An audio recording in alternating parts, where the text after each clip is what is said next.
Doctor Mohammad Yunus তিনি তার তার যে ক্ষমতা আছে এটা আমি নিজে টের পাচ্ছি।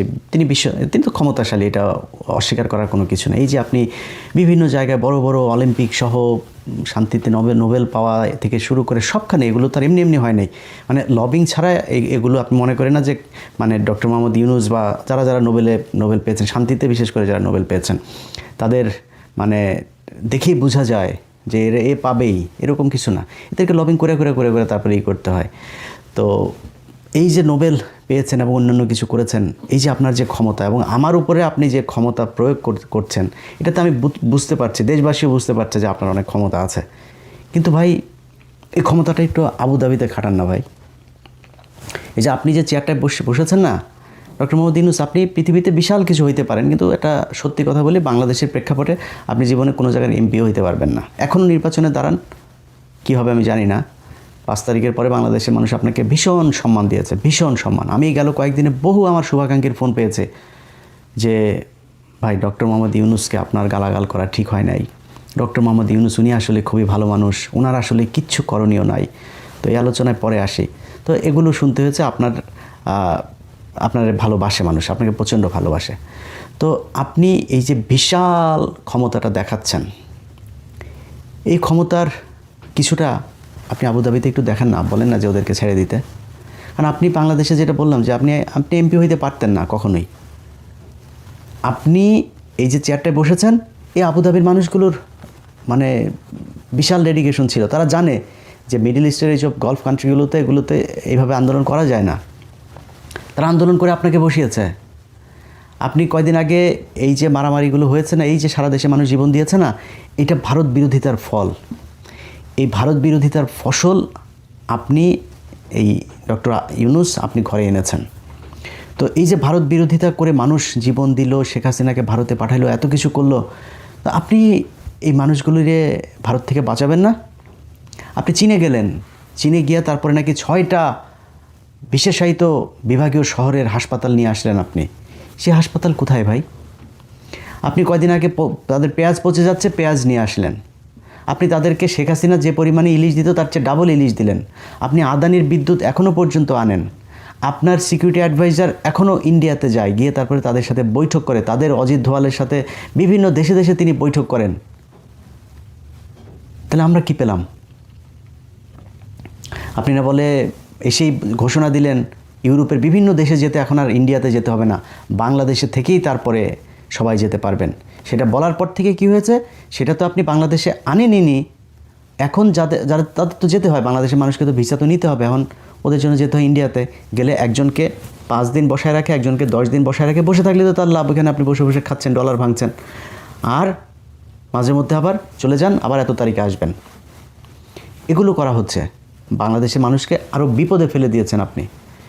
এর বাইরে যদি বলি আমি যে ডক্টর মোহাম্মদ ইউনূসের কিছু কিছু মানুষ আছে যারা এখনও বিশ্বাস করেন ওনার কিছুই করার ক্ষমতা নাই। উনি খুব চেষ্টা করেন, সব কাজ করতে চেষ্টা করেন, কিন্তু উনি পারেন না। প্রথম কথা হচ্ছে, ভাই আপনি যদি না পারেন সরে যান। আপনারা কেউ পায়ে ধরে এখানে না বসায় নাই তো যে ভাই আপনি এখানে বসে থাকতেই হবে, না থাকলে আপনারা জেলে ঢুকাবে।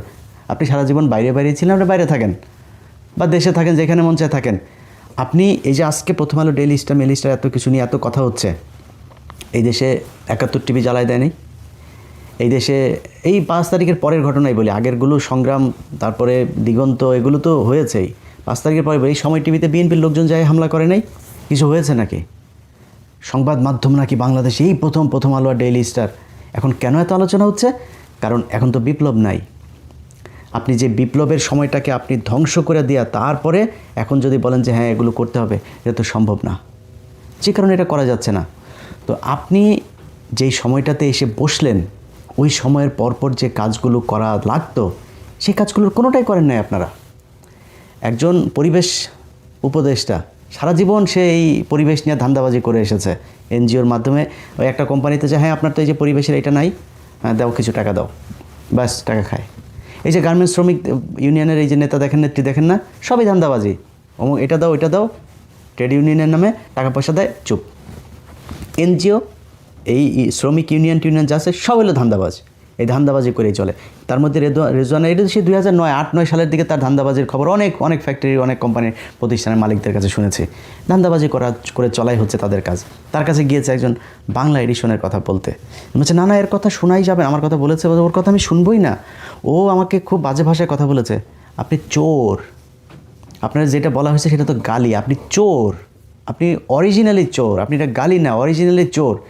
গালির চাইতে আপনার চোর শোনাটা কি, মানে আপনি যে চোর এটা নিজের ভাবতে কি খুব বেশি প্রাউড ফিল হয় নাকি? চোর, আপনার ঘরে পয়সা যায় যেটা চোর, আপনার পেটের মধ্যে চুরির পয়সা, আপনি যেটা তো সম্মানিত মনে করেন কেন? 2 দিন হয়তো খুব মনে হইতেছে যেন সম্মানিত, বিশাল আকারে পাওয়ারফুল, পাশার নিচে চেয়ার একটা পেয়ে তারপর মনে করছেন সারা দেশ কিনে ফেলেছেন।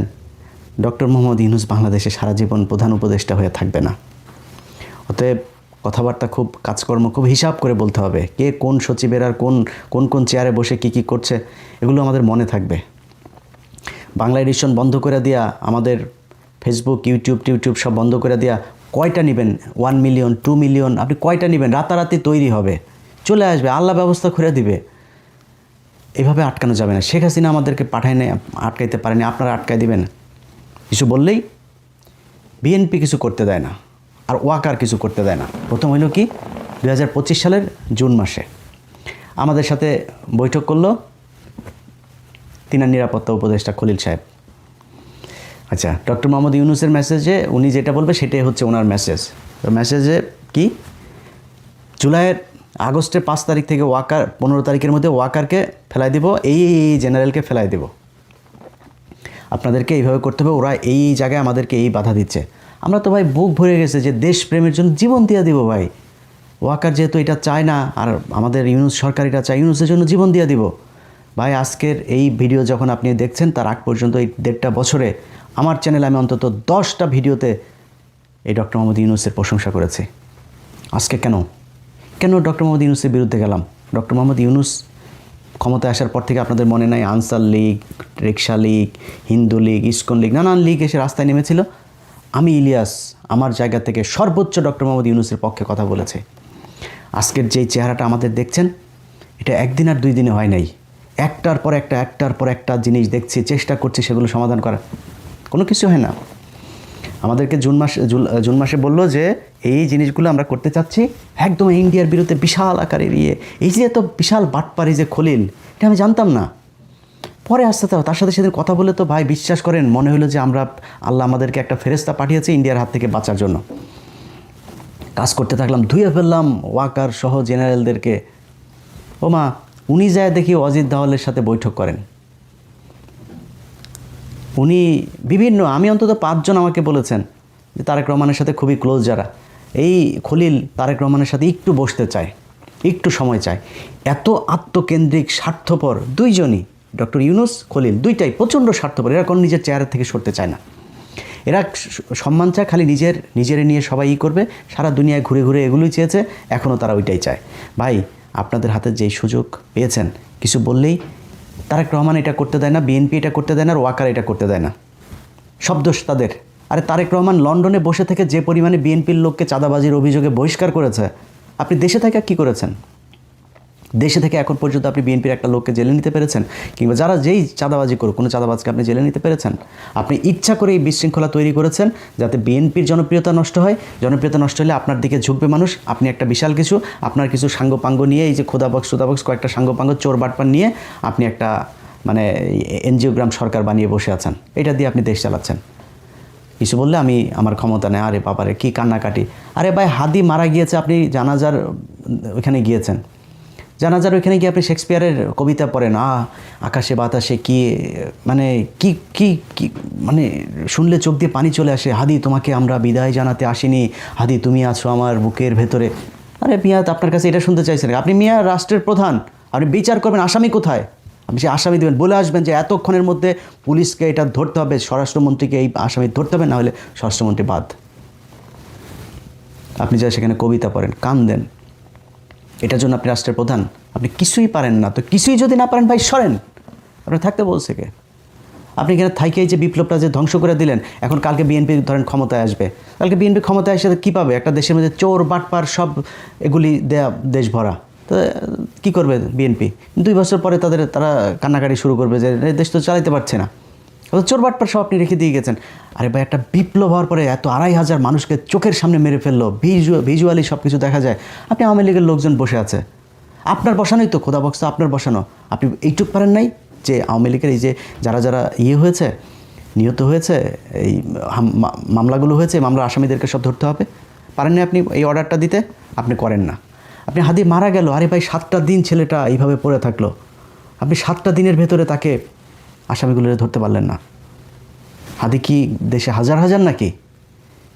এগুলো শতাব্দীতে একবার দুবার আসে। তা আপনি তারা হারায় ফেলেন আপনাদের ভুলের কারণে, আপনি তাদের ধরতে পারলেন না। এই দেশে পুলিশ চাইলে এটা ধরতে পারে না। ইউনূস সরকারের অনেকে এটার সাথে জড়িত, যেই কারণে তাকে ধরা যায়নি। আমি যতটুকু জানি সে এখন পর্যন্ত দেশে আছে, তাকে ধরা হচ্ছে না, ধরা হবে না। এই যে এখন ইনকিলাব মঞ্চ আবার নতুন করে তারা রাস্তায় নেমেছে, এটার জন্য কারোর কোনো ভ্রুক্ষেপ নাই। এনসিপি খুলনাতে তাদের একটা ছেলে মারা গিয়েছে, আমি 2 দিন আগে ফেসবুকে ঢুকলাম, হাসনাত খালি একটা পোস্ট করেছে, এর বাইরে সার্জিস, নাহিদ, আসিফ ওই ছেলেটারা নিয়ে কিছুই বলে নাই, তাদের দরকার নাই, যার যার মতো শেষে সুন্দরভাবে ঘর সংসার করছে। এই বিপ্লবটা ধরেন এখন তারা এগুলি বিপ্লবের বলে এগুলি মব, এগুলি নাকি মব, এটা নিয়ে করা যাবে না। কারণ যেভাবে আছে খাচ্ছে, সুন্দরভাবে খাচ্ছে যাচ্ছে। এই যে এতগুলি পোলাপানির রক্ত বেচা, যে তারা যে এই ছাত্রনেতা হলো নতুন নতুন পাঞ্জাবি আর পারফিউম পরে যে তারপরে প্রথম আলো পরিদর্শনে যায়, তাদের একটা জিনিস বোঝা উচিত যে আপনাদের দায়িত্ব এইটা না। আপনি 2 দিন পরে সংসদে যাবেন আর শেষ আপনার আপনি সংসদে না, আপনি যান না কয়দিন পরে, তো আপনি যার সাথেই যান, যে কোনো দলের সাথে আপনি করবেন না, না করে যদি আপনি যান তাহলে তো ভোট চাইতেও যাইতে পারবেন না, জেনে যাবেন ওই নাম পিটানি খাবেন। আর যদি কোনো দলের সাথে হয়েও যান, মনে করেন কালকে আপনি বিএনপির সাথে হয়ে গেলেন, বিএনপির যে লোকটাই 15 বছর ওইখানে কষ্ট করেছে, পরিশ্রম করেছে, অর্থ করেছে, জেল খেটেছে, সে লোক আপনাকে ছেড়ে দিবে? সে প্রথম কথা হচ্ছে সে স্বতন্ত্র হিসাবে দাঁড়াবে, পাশ করতে যদি নাও পারে তারপরেও আপনার ওইখানে এমপি থাকতে দিবে না। আপনি শান্তিতে ওইখানে যাইতে পারবেন না। ঢাকায় বসে বসে খালি ওই মাসে মাসে ভাতাটা নেবেন, গাড়িতে চড়বেন, সংসদে যাবেন, একটু ভাবসাব নিয়ে পারফিউম টারফিউম দিয়ে ঘুরবেন, এমপি সাপ হবেন। এই জীবনে শেষ, এইটাই শেষ। এরপরে আর জীবনে কোনো সুযোগ পাবেন না, ইউনিয়নের মেম্বার হওয়ার সুযোগও জীবনে পাবেন না। এখন যারা যারা এই যে ইউনূসের চেহারে বিক্রি করে যারা যারা বিশাল আকারে ভাবসাব নিয়ে আছেন না, স্বরাষ্ট্রমন্ত্রী টন্ত্রী আরও বিভিন্ন জন থেকে আমরা তো খবর রাখি, আপনার পাশের চেয়ারের লোকই আমাদেরকে ভাই সব জানায়, কে কে আমার বাংলা এডিশনের চিঠি ইস্যু করেন, কে কে কী করেন। বাংলা এডিশন ইলিয়াস না, ইলিয়াসকে বাংলা এডিশন তৈরি করে নাই। এই ইলিয়াস হইতে বহুত কষ্ট করতে হয়েছে, বহুত পরিশ্রম করতে হয়েছে, বহু এই নির্যাতন সহ্য করে তারপরে ইলিয়াস হোসেন হইতে হয়েছে। এত সহজে ইলিয়াস হোসেন হয় নাই। আপনি আমার 2 দিনে লাথি মারা ফেসবুক বন্ধ করে দেয়, তারপরে করে দেবেন, আর ফেসবুক তৈরি হবে ইনশাল্লাহ। ওদের মাসে মাসে সপ্তাহে সপ্তাহে দিনে দিনে ফেসবুক ইউটিউব তৈরি হবে। আমরা কি দেশে ভাইসে আসছি নাকি যে আপনি এখান থেকে করে দিবেন? অতএব আমরা সরকারকে যেটা বলতে চাই যে ভাই আপনাদের হাতে এখনও সময় আছে। ডক্টর ইউনূস আপনাকে এখনও দেশের মানুষ ভালোবাসে, প্রচণ্ড ভালোবাসে আপনাকে, আপনার দিকে তাকিয়ে আছে। আপনি শেষ পর্যন্ত একটা কিছু করে দিয়ে যাবেন এই দেশটা। এই দেশ যদি নাকি ভারতের হাত থেকে এই সরকার ঠিক করে দিয়ে যেতে না পারে, আপনি বিএনপির দোষ দিয়ে লাভ নেই ভাই। কারণ বিএনপি পলিটিক্স করে, সে পলিটিক্স করতে চায়, সে সরাসরি ভারতের বিরুদ্ধে এমন কোনো পদক্ষেপ নিতে পারবে না যেটা সে ক্ষমতায় আসতে পারবে না, তার নানান ধরনের সমস্যা আছে। তা আপনি আর জামাত তো আছে, জামাত তো আরও বেশি ইন্ডিয়ার বিরুদ্ধে কিছু করতে পারবে না।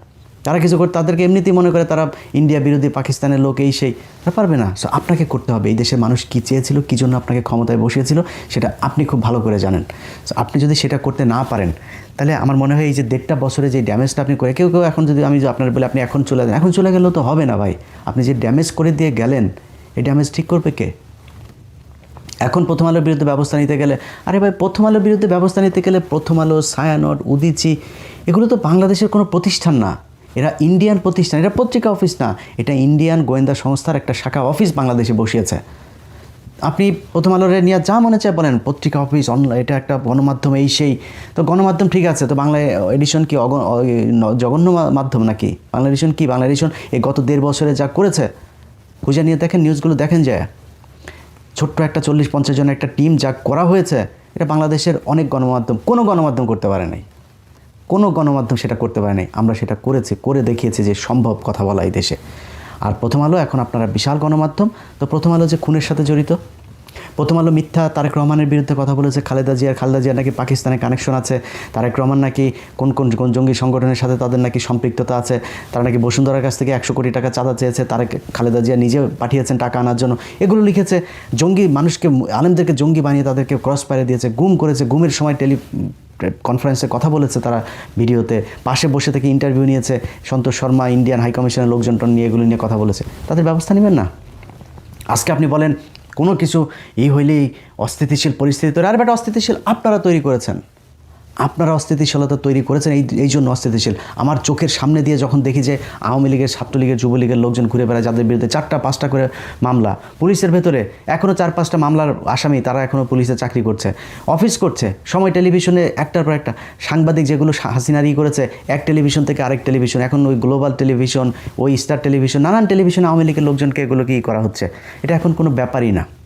এটা এখন পান্তাভাত হয়ে গেছে, এমন একটা অবস্থা, তাদের বিরুদ্ধে কোনো আর ব্যবস্থা নেওয়া যাবে। এই জন্য এতগুলো মানুষ মারা গিয়েছে নাকি? আপনি আসবেন, সুন্দর করে বসবেন, খাবেন দাবেন, ঘুষ খাবেন, সব কিছু চলবে আগের মতো, এই জন্য দেশ স্বাধীন হয় নাই। দেশ আমি আমার জায়গা থেকে ততদিন এইটা মনে করব যে বিপ্লব চলমান থাকবে, যতদিন এই দেশের জাতীয় সঙ্গীত, চুরি করে আনা জাতীয় সঙ্গীত, এই জাতীয় সঙ্গীত পাল্টাইতে হবে। এদেশে 16ই ডিসেম্বর আমার সাথে দেশপ্রেম দেখাইতে আসেন না। 16ই ডিসেম্বরে আপনি বিজয় দিবস মনে করেন, 16ই ডিসেম্বরে আমি আপনার চাইতে বেশি বিজয় দিবস মনে করি, যেদিন মোদি তার ফেসবুকে পোস্ট করে বলা শুরু করবে যে 16ই ডিসেম্বর বাংলাদেশের বিজয় দিবসে বাংলাদেশকে শুভেচ্ছা।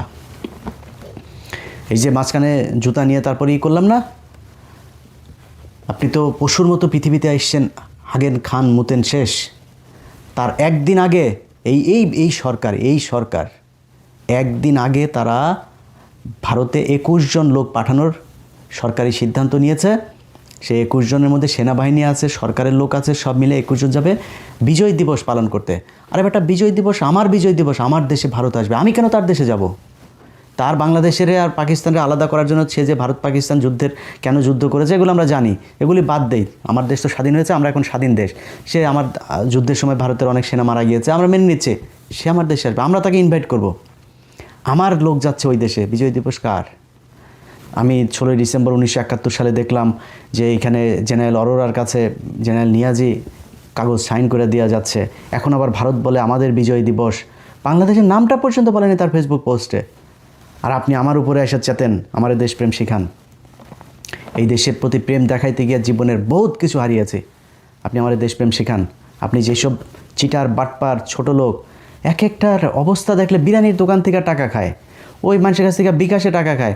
ওই এক মহিলা আছে, কি মেঘনা আলম না কি আলম, এটা সৌদি এক দূতাবাসের কর্মকর্তা, তার বাসায় কাজের বুয়া হিসাবে ঢুকেছে, কাজের বুয়া হিসাবে ঢুইকা তারপরে ব্ল্যাকমেল করে টাকা পয়সা দেয় না দেখে এখন তার বিরুদ্ধে এক মামলা। তো এরা তো এগুলির করে না, তাড়াতাড়ি তারা লোক নিয়ে গিয়েছে। আরেকটা আছে ওই যে নীলা ইসরাফিল, এই নীলা ইসরাফিল কী করেছে, এই হাসান আরেফ ভদ্র একটা লোক, আমার রাত 3টা 4টা সারাদিন, আমার কাছে ওগুলি এখনও হিস্ট্রিতে আছে হোয়াটসঅ্যাপে, ওরে বলি না আমার সাথে চ্যালেঞ্জ করতে, আমার হোয়াটসঅ্যাপে আছে। 10 দিন ফোন করলে একদিন করতাম না, এই সারা রাত ভাই আমাকে হাসান আরিফ মেরে ফেলছে, আমাকে হাসান আরিফ লাগাইতে চায়, আমাকে হাসান আরিফের ছেলে জোর করে লাগাইতে চায়, তারা খালি লাগাইতেই চায়, এরপরে এসে তুষার তারে লাগাইতে চায়। তা আমি হঠাৎ করে হাসান আরিফ লোকটা মারা গেল, পরে ওর ফ্যামিলির একজনের কাছে শুনলাম, আমার ফোন দিল, এই লোক ইউরোপে থাকে, বললো ইলিয়াস ভাই আপনি কি জানেন যে এই লোকটা কেন মারা গেল? বললাম কেন? ভাই এর ছেলের বউটার এটার অত্যাচারে মারা গেল, এই যে অপমান অপদস্থ করেছে না, এটা লোকটা নিতে পারে নাই। কি বলেছে যে ও শ্বশুর নাকি ওরে লাগাইতে চায়, জঘন্য কথা। আমার খালি সে ভাই প্লিজ আপনার সাথে একটা লাইভে আনেন, ভাই প্লিজ আপনি একটা কথা বলেন, তাহলে আপনি আপনার প্রমাণ দেন। 10 দিন পরে একবার ফোন রিসিভ করে আমাকে, হ্যাঁ প্রমাণ পেয়েছেন? হ্যাঁ পেয়েছি, একটা ভিডিও